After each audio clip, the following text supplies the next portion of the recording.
నమస్తే, welcome to our channel. ప్రస్తుతం ఆంధ్రప్రదేశ్ రాజకీయ వర్గాల్లో చర్చనీయాంశంగా మారిన అంశం అసలు వైసీపీ స్టాండ్ ఏంటి రాజధాని అంశంలో అని.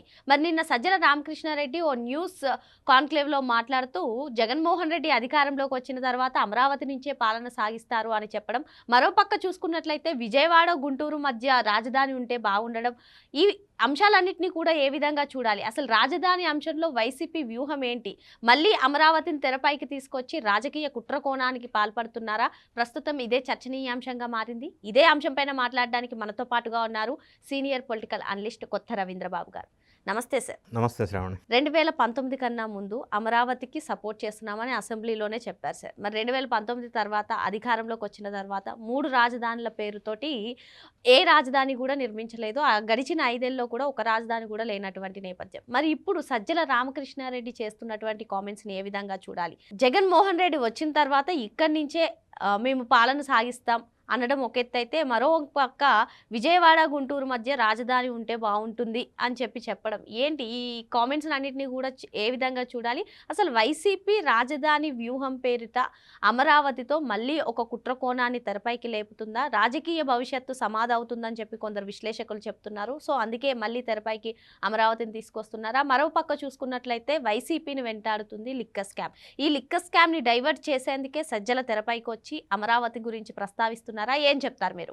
నిన్న సజ్జల రామకృష్ణారెడ్డి ఇచ్చినటువంటి విచిత్రమైన, అనూహ్యమైన, కన్ఫ్యూజింగ్ గురి చేసేటువంటి స్టేట్మెంట్ అమరావతి రాజధాని విషయం మీద ఆయన మాట్లాడిన మాటలు.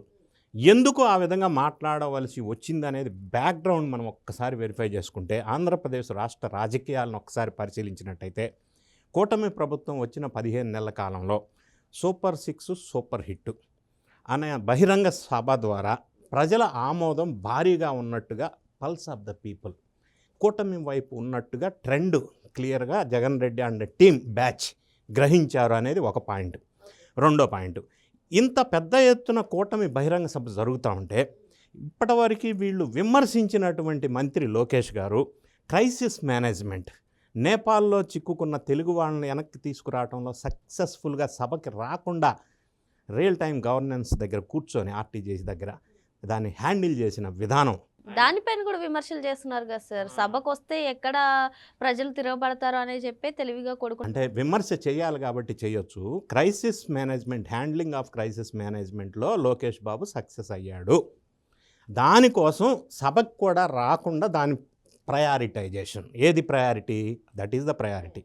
సో ఈ విషయం వ్యూహాత్మకంగా వ్యవహరించిన తీరు, ప్రజల్లో బాగా ఆమోదయోగ్యమైన వ్యవహారం, ప్రజలు అప్రిషియేట్ చేస్తున్న సందర్భం ఒక పాయింట్. రెండో అంశం మనం తీసుకుందాం. వీళ్ళు మొన్న పెట్టినటువంటి రైతు పోరు సక్సెస్ కాక ఫెయిల్ అయింది.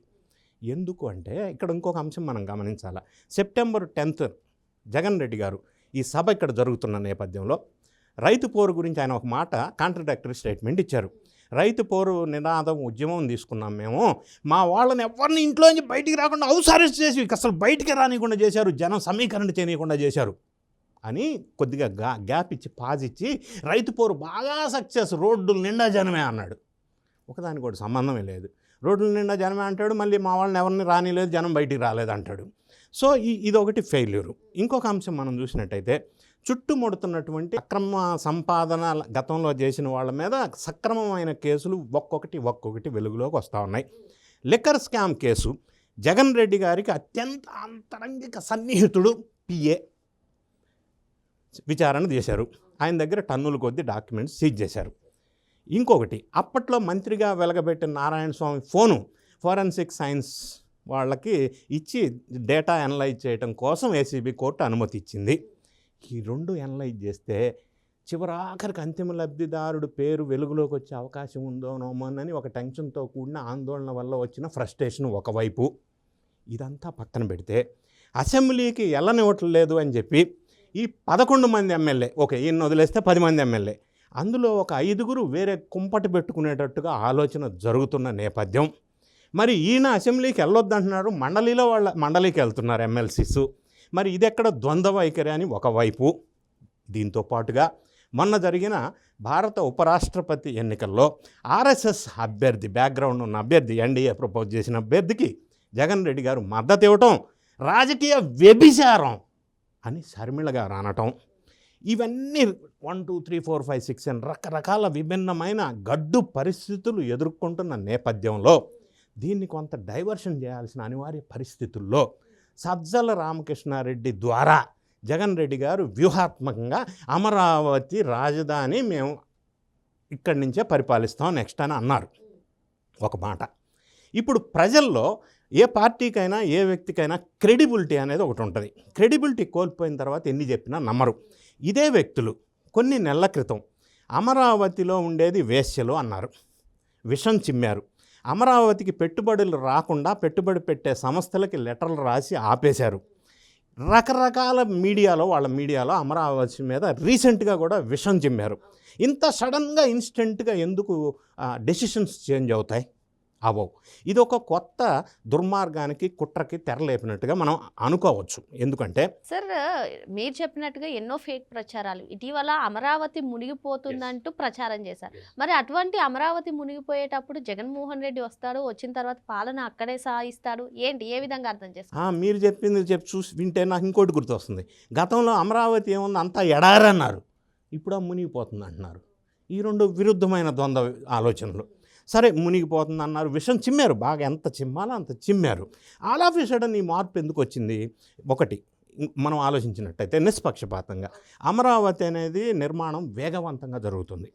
ఫండ్స్ డబుల్ ఇంజిన్ సర్కార్ అని అంటున్నారు వాళ్ళు. దానివల్ల ఏదేమైనప్పటికీ కూడా కేంద్ర ప్రభుత్వ సహాయ సహకారాలు ఉండటంతో అమరావతి వేగవంతం అవుతుంది. ఇన్వెస్టర్స్ భారీగా క్యూ కడుతున్నారు. ఈవెన్ వీళ్ళు మెయిల్స్ పెట్టినా సరే వీళ్ళు వస్తున్నారు. సో ఇప్పటికి కూడా వాళ్ళు విషం చిమ్మి మెయిల్స్ పెట్టి రాకుండా చేసినప్పటికీ పెట్టుబడులు వరదలాగా వస్తున్నాయి అమరావతికి. డెవలప్మెంట్ ఊపందుకుంటుంది, ప్రజల్లో ఆదరణ పెరుగుతూ ఉంది.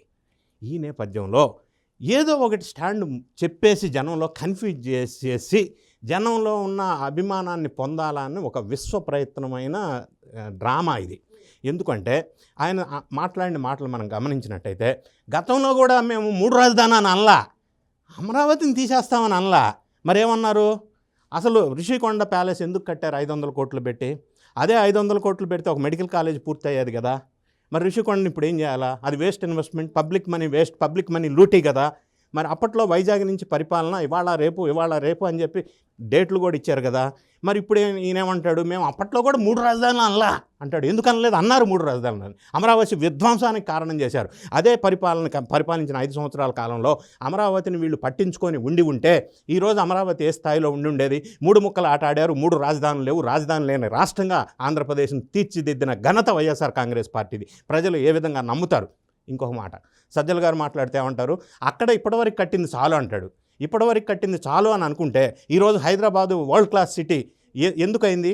ఎన్ని డెవలప్మెంట్స్ ఎందుకు వచ్చినాయి? డెవలప్మెంట్స్ రావాలంటే, ఇన్వెస్ట్మెంట్స్ రావాలంటే ప్రోగ్రెస్ ఉండాలి కదా పర్టికులర్ ప్రాంతంలో. అంటే ఓన్లీ బిల్డింగ్స్ వల్ల ప్రోగ్రెస్ అవ్వదు. ఇన్వెస్ట్మెంట్స్ రావాలంటే ఉపాధి అవకాశాలు పెరగాల. ఉపాధి అవకాశాలు పెరిగితే ట్యాక్స్ రూపంలో ఇన్కమ్ పెరుగుతుంది, అభివృద్ధి జరుగుతుంది. అభివృద్ధి జరిగితే స్టేట్ డెవలప్ అవుతుంది ట్యాక్స్ రూపంలో. ఇవన్నీ ఒకదానికొకటి లింకుడు ఉన్న వ్యవహారం కాబట్టి అమరావతికి పెద్ద మొత్తంలో స్థలం ఉండటం వల్ల, ఎక్కువ ఇన్వెస్టర్స్ని ఆకర్షించడం వల్ల, ఉపాధి అవకాశాలు పెరగటం వల్ల ఆ పర్టికులర్ ఏరియా డెవలప్ అవుతుంది. సో ఇప్పుడు ఈయనేమంటాడు?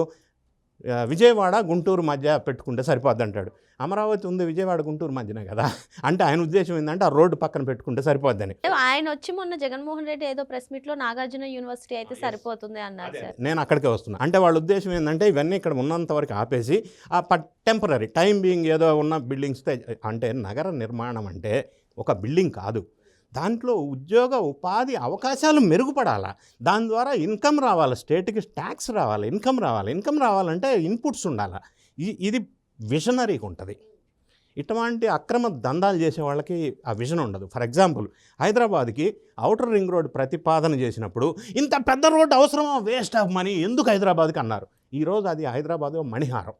హైదరాబాద్కి ఎయిర్పోర్ట్ కోసం 5,000 ఎకరాలు అది ఎక్విజేషన్ చేసినప్పుడు, అంటే నేను కూడా అక్కడ ఎక్విజేషన్లో పార్ట్, అందుకని నాకు తెలుసు విషయాలు. అప్పుడేమో బ్లేమ్ చేశారు, ఎక్కడో అవుట్స్కట్స్లో 5,000 ఎకరాలు అవసరమా అన్నారు. ఈరోజు world class airport Hyderabad airport. So vision అంటే అది. సో అటువంటి విజన్లో అమరావతి డెవలప్ కావాలి అంటే, ఫ్యూచర్లో భారీగా ఈ స్థాయిలో డెవలప్ అవ్వాలి అంటే, ఆ స్థలం విలువ పెరగాలి అంటే ఇన్వెస్ట్మెంట్స్ రావాలి అంటే ఇది విజన్తో ముందుకెళ్ళాలి. ఇప్పుడు సజ్జల రామకృష్ణారెడ్డి గారు జనాన్ని కన్ఫ్యూజ్ చేయటంలో ఒకటి, లేదా ఇంకొక కుట్రలో భాగం. కన్ఫ్యూజ్ చేస్తున్నారా సార్, లేదంటే రాజధాని విషయంలో వాళ్ళే కన్ఫ్యూజ్ అవుతున్నారా ఏంటి? కుట్రలో భాగం అంటే జనాన్ని మభ్యపెట్టి, ఇప్పుడు ఎందుకంటే రాజధాని వైపు డెవలప్మెంట్ వైపు ప్రజలు ఉన్నారు, వీళ్ళు ఇంకొక దారిని ఉంటే మళ్ళీ ఇంకా రివర్స్ నెగిటివిటీ పెరిగిపోద్ది. అసలే అసెంబ్లీకి వెళ్ళట్లేదు, అది వేరే విషయం. సో ఈ నెగిటివిటీ నుంచి కొంత తప్పించుకోవడం కోసం ఒక డ్రామాకి తెరలేపారు. అమరావతికి ఎప్పటికీ విషయం చిమ్ముతూనే ఉంటారు. నిన్న ఆయన చెప్పిన మాటల్లో కూడా ఇంతటితో ఆపేసి అక్కడ డెవలప్మెంట్ వద్దని అంటున్నాడు ఆయన. ఇదే మీరు అన్నట్టుగా నాగార్జున యూనివర్సిటీ, విజయవాడ, గుంటూరు అనేది కొత్త పదం తీసుకొస్తున్నాడు. అంటే మళ్ళీ మేము ఇక్కడి నుంచే పరిపాలిస్తామంటాడు. అందుకే ఇక్కడ ఇల్లు కట్టుకున్నాడు జగన్ అంటాడు. మరి అప్పట్లో ఎందుకు ఆ ఆట ఆడారు, ఆ పాట పాడారు? ఇప్పుడు ఎందుకు ఈ విధమైన డైవర్షన్ పాలిటిక్స్ చేస్తున్నారంటే, ఇప్పుడు జరుగుతున్న పరిణామాలను దృష్టిలో పెట్టుకొని జనాన్ని ఇట్లా ఉంది కాబట్టి situation, mood of the people, వీళ్ళు కొత్త నాటకానికి తెరలేపారు అని చెప్పి మనకి స్పష్టంగా ఇందులో భాగంగా మనకు అనిపిస్తూ ఉంది. జగన్ రెడ్డి గారు సజ్జల రామకృష్ణారెడ్డి ద్వారా ఈ మాటలు జనంలోకి వదిలారు. అసలు సార్ వైసీపీ వ్యూహం ఏంటి, రాజధాని పైన వాళ్ళ స్టాండ్ ఏంటి? అటు అమరావతి పైన విషయం చెబుతూనే ఉంటారు, ఇటు వైజాగ్లో పరిపాలన సాగించామని చెప్పి జగన్మోహన్ రెడ్డి ఇల్లు కట్టుకుంటున్నారని చెప్పి ఆ ముఖ్యమంత్రిగా ఉన్నటువంటి సమయంలో చెప్పిన సందర్భాలు. అసలు రాజధాని విషయంలో వైసీపీ స్టాండ్ ఏంటంటారు? విజన్ ఉన్నడికి విజనరీకి స్టాండ్ ఉంటుంది. విజన్ లేదు, విజనరీ లేదు, క్రిమినల్కి స్టాండ్ ఎందుకు ఉంటుంది? నంబర్ 1. నంబర్ 2, అమరావతి రాజధాని అనుకున్నారు కాబట్టే తాడేపల్లిలో ప్యాలెస్ కట్టారని అంటున్నారు. మరి what about Rishikonda at Vizag? మరి అదేంది ఈ ద్వంద్వ వైఖరి ఎందుకు? అది కూడా అప్పుడు అక్కడ రాజధాని పరిపాలిస్తాననే కదా అక్కడ ఇన్వెస్ట్మెంట్ చేశారు. అంటే ఒక స్టాండ్ లేని, 2 నెలల్లో వైజాగ్ వెళ్తాను, 3 నెలల్లో వైజాగ్ వెళ్తానని కూడా చెప్పారు. ఒక స్టాండ్ లేని, ఒక విజనరీ కానీ ఇటువంటి వాళ్ళు మాటలు ప్రజలు విశ్వసించే పరిస్థితిలో ఎందుకు లేరంటే క్రెడిబిలిటీ కోల్పోయారు కాబట్టి, ప్రజల్లో విశ్వసనీయత కోల్పోయారు కాబట్టి ఇది ఒక కొత్త డ్రామాకి తెరలేపినట్టుగా మనకి స్పష్టంగా అర్థమవుతా ఉంది. మరి వైసీపీ ప్రస్తుతం లిక్కర్ స్కామ్ అనేక కుంభకోణాల్లో చుట్టుముట్టుకుంటున్నటువంటి నేపథ్యంలో తెరపైకి మళ్ళీ అమరావతి అంశాన్ని తీసుకొచ్చి కొత్త డ్రామా మొదలెట్టారని, మరి 2019కి ముందు ప్రజలు నమ్మారని, ఇప్పుడు ప్రజలు నమ్మే పరిస్థితిలో లేరని చెప్పి కొత్త రవీంద్రబాబు గారు చెప్తున్నారు. ఇంత మంచి విశ్లేషణ చేసినందుకు గాను సార్కి ధన్యవాదాలు. Thank you.